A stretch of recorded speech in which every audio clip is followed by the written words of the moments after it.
Hi guys, it's Rachel with WTI and I am all makeupless here because I want to talk about this amazing cleanser that I have by Mary Kay. It's a 4-in-1 cleanser. It is age minimizing 3D. This is a gel cleanser. It is great. It's for combination to oily skin because my skin type is usually a tad oily, but it is combination. So I find that this is great for all times of the year, whether it's winter, summer. It's really great and I don't have to switch cleansers. This also has really nice little beads inside of it. So this is exfoliating your skin as you're washing.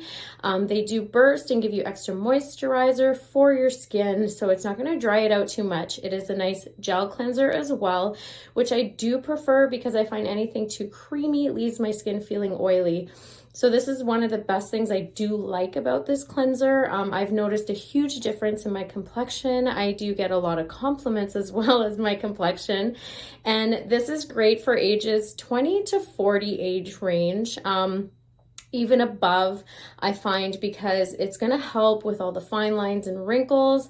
So it's perfect for huge age variety. And the thing I really love about it is for sensitive skin. And I have never had one problem with it, which is great, but that's just my point of view.